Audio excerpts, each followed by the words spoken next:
Welcome to App Stories, a weekly exploration of the world of apps. Today's show is brought to you by a Mac app, Daisy Disk. I'm John Voorhees, and with me is my co-host, Federico Viticci. Hi, Federico. Hey, John. How are you? I'm doing all right. We've got an all-new topic today. We are at episode 50. 50? Yeah. We're all grown up. I know we are all grown up. We're getting really close to the first anniversary. It's gone by really quickly. Doesn't feel like it, though. No, it doesn't. I mean, and you would think it should, because I think we talked about doing the show almost as long as we've done the show so far. But, you know, some good things take time. Today's topic is TMI, too much information, managing the information firehose, because, you know, there's so much stuff coming at us every single day, whether it's from Twitter or Facebook or RSS or phone calls, text messages, emails, everything, that unless you want to get overwhelmed, you really have to have kind of a strategy for dealing with that stuff. And I thought we could talk a little bit today about how you and I deal with that, because I think we have a fair amount of information coming at us. Yeah, it's a fascinating problem. And I think it's also interesting to point out the differences between where do we draw the line between what is information and what is an interruption. Right. Because you could argue that most of the time we bring this problem on ourselves because maybe we enable too many notifications where there's really no need to know when every single person on Twitter sends you a reply. Sometimes we crave that social interaction or that feeling of staying up to date on everything, that we just enable notifications for every single app that we have. And then we feel overwhelmed. Whereas really, this is a problem that we ourselves caused. But despite that, I feel like there's still, like we can still draw a line and say there's a difference between information and interruption. And when I think about what is information for me, what is the information that arrives on my devices or that I discover and that I need to save or reference or act upon. And for example, for me, that would be tweets or interesting links and articles that I find in Safari or in RSS, podcast episodes that I want to listen to, emails, messages from Slack, for example, or from iMessage, like messages that you send me. But then there's also the interruptions, like stuff that I don't specifically seek out myself, but that just happens and I need to deal with it somehow. For example, technical problems at work, like for Mac Stories, there's a problem on the website. That's an interruption, or a phone call, or a reader or a club member, they have a problem with their account that I need to deal with. Or the best of all, in a way, my dogs, they want to play, they want to do stuff, and Right. I need to interrupt what I'm doing and do something else. Yeah, it's interesting to me too, because I think that the line between what is information that's coming at you and what is an interruption is a little blurry sometimes too, because depending on how you manage the information, you can let the information become an interruption. I mean, Yes. say you've got all your Facebook notifications turned on, so your phone is pinging and buzzing every single time somebody likes something, a photo you put on Facebook, or you've got email open all day and you're constantly checking it. I mean, that can become an interruption just because you've let it become an interruption. And I know we'll get into it a little bit more further on, but one of the things that I've found is I have to go through and pare down those notifications in iOS fairly frequently. And part of that's because of the work we do, is that when I'm testing a new app, I basically turn on everything. And if I don't remember to turn it off again later, I get to this point where at some point I've got just way too much coming at me from apps that I use, but apps that I don't need to be knowing minute to minute exactly what's going on. Yeah, and it's especially problematic when you account for the limited notification settings that we have on iOS. Like I feel like iOS is a version 11 now, and the notification settings that we have are still kind of primitive and rudimentary, especially when you combine an iPhone with an Apple Watch. And I wish there was a way to control more finely control how notifications are mirrored between the iPhone and the Apple Watch. And I wish that developers had an official API from Apple to have like a consistent screen in settings to say this type of content remains on the iPhone and these other content can go to the watch. Whereas now it's up to developers to kind of do this manually in their apps. There is no unified framework to have this kind of advanced notification filters for the Apple Watch, and it's something that I hope Apple is working on. For notifications in general on iOS, the entire system, especially when you compare that to Android, for example, where you have stuff like channels and where notifications can be grouped together by type or by app, iOS really feels behind, and it doesn't help, because then if you have this problem of slowly creeping towards enabling notifications for everything, suddenly you open Notification Center on iOS and it's just an insanely long list of messages and updates and push notifications, which is useless. Right. It's unmanageable at that point. Yeah, and I'll add another layer to it, which is notifications on the Mac, which I suddenly realized not long ago, and maybe in part this is where this topic came from. I realized I'm getting all these notifications on my Mac, and why? I mean, I've got my phone sitting right here. And so every single time something happens on my phone, I was also getting it on my Mac, and it was actually becoming it was more distracting on the Mac because I have a nice big 27-inch display, and that little notification would slide in from the side, and something about looking at a big display and having to kind of turn your head to look at it, it created more of a distraction for me working than just having my phone off to the side where I can just go and look at the notification center when I want. So I've turned off virtually all of the notifications on my Mac at this point. There's no doubt that we live in an age where there's just so much of everything. We've talked about this before, but everywhere you look on any kind of marketplace, whether it's about songs, TV shows, games, books, tweets, articles, there's so much of everything. Everything is interesting these days to me. And of course, I don't have the time to check out everything, so I need to prioritize. But I need to, and this is one of the, I feel like it's an important point that I need to make. It's important to exercise restraint, especially if if you have a job similar to ours. You need to seek out information, you need to seek out articles and content on the web, apps, games, podcasts, whatever it is. But we are constantly looking for stuff to write about. And it's easy to get caught up in this loop of there's just so much, everything is great, I need to find more. And you keep searching for more and you keep finding more until you are burned out and you don't really consume anything, you don't really enjoy anything because you are paralyzed by so many options, by so much information that you can find just by searching online. I've definitely found that to be the case where it's like, oh, here's a really interesting app, and here's another interesting article. Oh, and here's another app, and I've got this long list. And then I'm like, well, what am I going to write about? I've got then I can't decide. And that's really the paradox of choice, I guess, that you're talking about. Yeah, it can be overwhelming, and whether you're writing about it like we are, or you're just deciding what TV show you're going to watch, or what movie, or what album you're going to listen to, it becomes difficult. So, maybe we should dive into some of the apps and talk about some of the things that are available to restrain some of the flow of information that's coming at us and how we approach those. We got to start by talking about Twitter clients and the general idea of filtering what you see in the timeline. Because we have some options on iOS, right? Yeah, we do. And one thing that I've been looking at very carefully recently is the latest update of Twitterific, because it's got an amazing feature, which is muffles and mutes are different. The mutes on Twitterific are really just like mutes on other other Twitter clients and the official client itself. It just makes the tweet disappear. Muffles are different though, because they hide the tweet, but they don't completely hide it in the timeline. There's still like a little indicator that there's a tweet there from someone. It can tap on it and see the actual tweet, but you don't have to.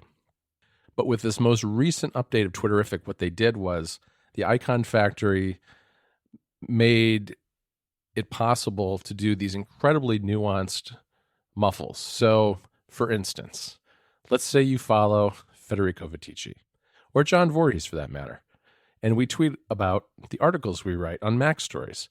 And you follow both of us, and you're like, well, I don't really want to see these two guys talk about Mac Stories all the time because I'm already subscribed to the RSS feed. So what you could do is you could go into one of our feeds, you could tap on one of those tweets that has a Mac Stories link, and you could use the action menu to muffle just tweets from us that mention macstories.net, which is a great way if you want to still follow one of us, but you don't want to see all that stuff. You don't have to. And it goes way, way beyond just things like URLs like that. You could say, I don't want to see tweets by Federico retweeting Stephen Hackett. I'm tired of that guy. I don't want to see his tweets through Federico, right? So you could do that. I mean, it's really fine-grained, and it's a great way to narrow down the information that's coming from Twitter. Yeah, it's a great system, and I really wish I could use Twitterific everywhere, but I have a problem in that I need to use Tweetbot on my iPad because it's the only Twitter client that supports multiple columns Right. on the iPad Pro, especially on the big one. And it's really useful for me to be able to browse my timeline on one side and keep an eye on my mentions on the other. And it's the only app that does that. But also speaking of muting and filtering, Tweetbot is the only third-party client that I know of, at least, that supports time-based mutes. So you can say, I want to mute this topic for like 24 hours or a week or a month or forever. And that is really useful because maybe something is going on and you want to mute a person for a couple of days. So you go in and you apply a time-based mute, and then the person is automatically unmuted after that time period, which I think is really useful. So for example, if Federico gets, really is really happy about the Nintendo Direct event and you don't want to hear about Nintendo, you can mute me for like 24 hours and then I will reappear magically in your Twitter. Right. Yeah, I use that feature a lot. And on me? No, not on you. Okay. I would never do that to you, Federico. Sure. As far as you know. But yeah, it's a great feature, and it's one that I wish Twitterific had as well. And then of course just with the official client, you can also do mutes. You can't do time-based mutes, but you can mute. Thanks to Daisy Disk for sponsoring App Stories this week. What's taking up all the space on your Mac? Do you know? That's precisely the question that Daisy Disk answers. I don't know about you, but my Mac's SSD fills up fast. In fact, this show is often the culprit. I forget to delete working copies of audio files, and it fills up my storage fast. Daisy Disk quickly builds a colorful map of your disk space, sorting segments by size so that you can zero in on the big space wasters immediately. Clicking on segments drills down into further levels of detail with a great little animation. If you're not sure what something is, Quick Look is supported too, so you can take a quick peek. Daisy Disk even detects hidden space, which is a big help in tracking down mysteriously disappearing disk space that can be caused by APFS after files are deleted. With Daisy Disk, hidden purgeable space can be found and recovered so you can reclaim all the available space on your disk immediately. Daisy Disk is a leader in its category for a reason. It's simply the best. Daisy Disk is available on the Mac App Store and directly from the developer on the web, where there's also a free trial. For the next 5 days, Daisy Disk is offering a special discount just for App Stories listeners. Use the coupon code AppStories25. That's the name of the podcast plus the number 25 for 25% off the app. We'll include a direct link to the deal and everything else in the show notes. Figure out what's taking up your disk space today with this great deal from Daisy Disk. Thanks again to Daisy Disk for supporting the show. Let's talk about email. Okay. So we get tons of emails every day because of people that want us to take a look at their products, whether it's apps or accessories, whatever. And I believe we both use SaneBox, which is a service that runs in the cloud. It's independent from the email client that you use.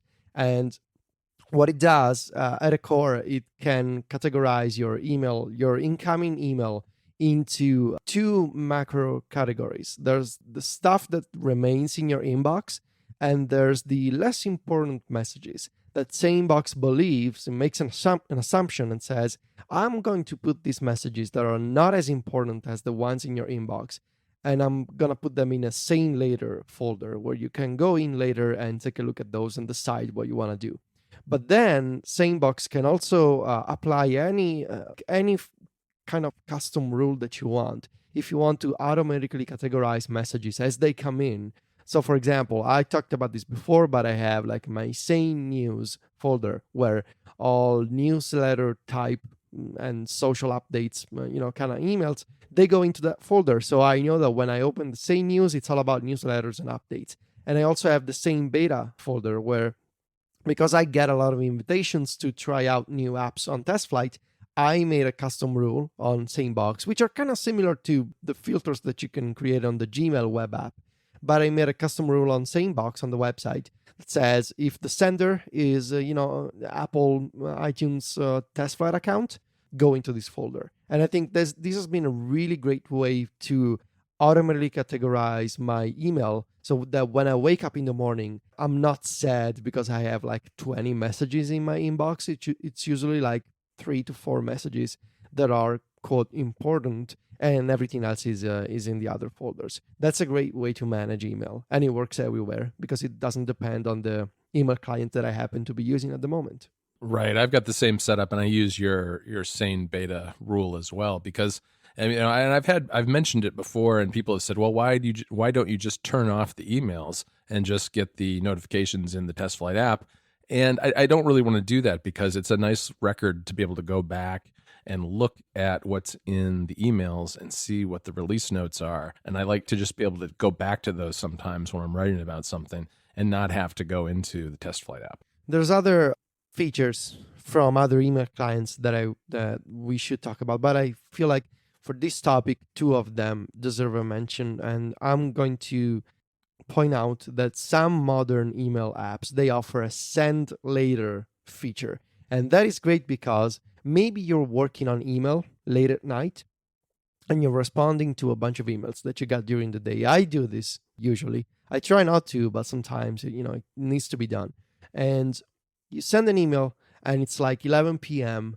and then there's another person on the other end, and they also reply and they send you another email, and suddenly it's 11:30 p.m. and you're still talking to someone else over email. That's not optimal. You don't want to do that to yourself. It's not a great way to manage email or to spend your evening. Send later, it allows you to quote send an email, whereas it really what it does, it sits in a temporary holding place, and you can define a time when you want your message to be sent. So like you can write a message, you can say schedule this message to be sent at like 8 a.m. in the morning, so that the person on the other side, for all intents and purposes, sees a message that was sent at 8 a.m., not the night before. So that when you wake up in the morning, you're going to see the reply, but you don't receive instant replies as soon as you send the message in the evening. It's such a small touch, but really can do wonders to your lifestyle, especially when you're dealing with PR people that have a tendency to reply immediately. Right. And, we deal with people spread across the globe, so time zones are really strange sometimes. And yeah, I do that as well. In another situation that I find myself using the send later feature is when I know I need to follow up with somebody on email and I have time to send the follow-up email now, but I don't actually want to send it now because maybe it's a little too early to be following up. So like, all right, I'll just write the email now and I'll send it tomorrow morning. So I do that once in a while. The other thing that I use a lot, and this is in more than one email app, but I use it in Spark, which is pinning emails. And I try to be very judicious about how many emails I pin, but it's a good triage type of workflow because what I'll do is I'll see, okay, here's an email that I definitely have to follow up on sometime in the next day or two, but I don't have time to do it now, or it's just not appropriate to deal with it now. And so I'll pin it. That way it doesn't get buried in the list and I can get back to it a lot easier. And then I'll have a block of time when I do email, and I'll just first, before I even look at the new stuff, I'll go through all my pinned emails, and one by one, I'll deal with following up on those. Let's talk about messaging really quickly. I occasionally mute conversations on iMessage. Hopefully not any ones that I'm involved in. No, not those. The stuff with my mom, for example, when she sends me lots of pictures of their dogs, and maybe I'm doing a podcast or something like this. I love your dogs, Mom. I'm busy. So I can go in and flip the do not disturb toggle just for that iMessage thread, which is a really, really convenient feature. Yep. And also I would suggest, this is a problem that we've all been into, whether you use iMessage or WhatsApp or Slack. it's fine to, or Messenger, I don't use Facebook Messenger, but lots of people do. Right. It's fine to remove yourself from a group if you think that the group is useless.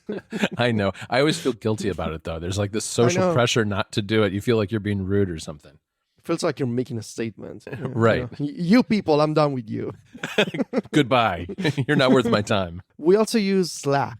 And what I like about Slack is that they have a service level do not disturb, that you flip it once and it applies to every instance of Slack running on the web, on the Mac, or on iOS. And they have this really nice scheduling feature so that you can say snooze my notifications automatically every day from like 11 p.m. to 10 a.m. And you do that once. I think it's also possible through the API. And I'm pretty sure that if you look somewhere on Mac Stories, I made a workflow for that. Yeah, I was going to say, I'm pretty sure you did a couple of years ago. So it's a really convenient feature because you do it like it's a service level change. You do it once and it gets applied everywhere. Yeah, that is handy. I actually don't use that much. My main strategy for Slack was basically signing out of all of the Slacks except for the Mac Stories one for the most part. I don't have a lot of Slacks up and running at one time because it just got to be too much. I had 6 or 7, and they weren't really work related. I decided Slack ought to be for work, right? So for the most part, it's just Mac Stories, and I've got like one other, but that's really it for me now. And we don't have, I don't think our Slack is really that high volume. Occasionally it gets high volume, but for the most part, it's not. So I don't do that very often, but when you really need to hunker down and work hard on a project and don't want to be bothered by anything, Slack's Do Not Disturb is a really nice feature. I think it's insane. Like I've seen people sign up for like 10 or 13 different Slacks. Oh, I know. And at that point, you what you have done is you have recreated Twitter in a worse interface because now now you need to switch between all these teams and it's slow. And at that point, like sure, Slack was supposed to be saving us from email and giving us a safer environment than Twitter, and for the most part that is true. But all these Slack communities, I've been into some of them, and they really do feel like Twitter without a character limit and with an interface to switch between them that is super not great. Can you imagine using Slack in a big company? I mean, we don't have that many people in our Slack, and it would be just insane if you're at a company of 100, 1,000, whatever number of people it is. Yeah, it would be really hard. So let's talk just a little bit about system stuff. I already mentioned notifications, and unless you have something more to add about notifications, I thought we'd talk about Do Not Disturb and how we use that on iOS. I wanted to ask you just one question. Okay. Do you keep notifications enabled for Twitter stuff? I do. Oh, what type of stuff? Most stuff. I don't say mentions. I do. I have mentions. I do. Why? And it gets out of hand at times. I mean, exactly. Why do you keep them enabled? No, I don't have them on. All they will do is that they will put something in Notification Center, so I can see it on my lock screen if there's something I want to respond to. I don't have it buzzing me. I don't have it beeping me. I don't have numbers showing up on the icon or anything like that. And it's probably something I shouldn't do, but I do. I still do it, and it was a little out of hand yesterday, for instance, and it makes me want to change it, but I haven't yet. I also don't have quite as many followers as you do, so it's a little more manageable at my level. Yeah, I guess it gets impossible after you, and this is absolutely not to brag about follower counts, which is right, but I get, I would say on a normal day, like at least 50 mentions. And when it's a really busy day, like an Apple event, they can become like multiple hundreds of mentions. Yeah. It's really a problem. And I used to have notifications enabled years ago for mentions. And then I switched to just people whom I also follow. Keeping those mentions enabled, and I stuck with that for like a couple of years, and then I just realized, this is making me miserable. I'm just gonna disable notifications and just keep them on for messages. Right, and I think that's a transition that anybody, as their follower count grows, kind of goes through, right? So it's probably something I should turn off. I haven't yet, but it's definitely at times clogs up my notifications. So you keep Do Not Disturb enabled. I do. I have it on my iPad all the time, 24 Okay. hours a day, because that's really a device just for working. And that doesn't mean I don't get notifications. I mean, I can still go into apps and figure out, if I'm getting a text message or whatever it might be, but it's not beeping and buzzing and all that sort of thing. And I do turn on my phone at nighttime from about 10 p.m., which doesn't mean I'm going to sleep at 10 necessarily, but winding down the day from about 10 till 6. And I'm usually up before 6, but I also don't want my phone buzzing in my pocket when I first get out of bed. So I keep it muted, because I've got people like you in other time zones who are probably starting to send me text messages at 3 a.m. in Chicago. So I don't want that going off at 3 a.m. Interesting. I don't keep Do Not Disturb enabled, but what I do is when I'm on a day that I am particularly stressed, for some reason, I enable Do Not Disturb, and I need to have no notifications at all in this moment, because maybe I'm focused on writing, or I'm dealing with, for example, the club stuff, when I'm dealing with a ton of links or screenshots that I need to upload, and I need to be extremely focused because I need to get those right. I enable Do Not Disturb just when I feel like it. I've seen my friend Mike Hurley, he has an interesting approach to enabling Do Not Disturb all the time on the phone, but then only some notifications go to the Apple Watch. Right. And he explained this system to me multiple times, but I keep forgetting what he does exactly because it's really different from what I do. It is. And I'm in the same boat. I don't really quite get what he does, although I know it works for him. I really want to copy his setup, honestly. No, and it's one of those things where you can tell, because he doesn't respond right away to some things, and it works because he's recording for big chunks of his day, so it makes sense that he's not got all sorts of notifications hitting him while he's in the middle of recording a show. Yeah, we have been studying Mike as an experiment for this episode. It doesn't know it was our research material for this show. So I also wanted to quickly mention RSS. And I know that we've done a couple of episodes about this already on App Stories.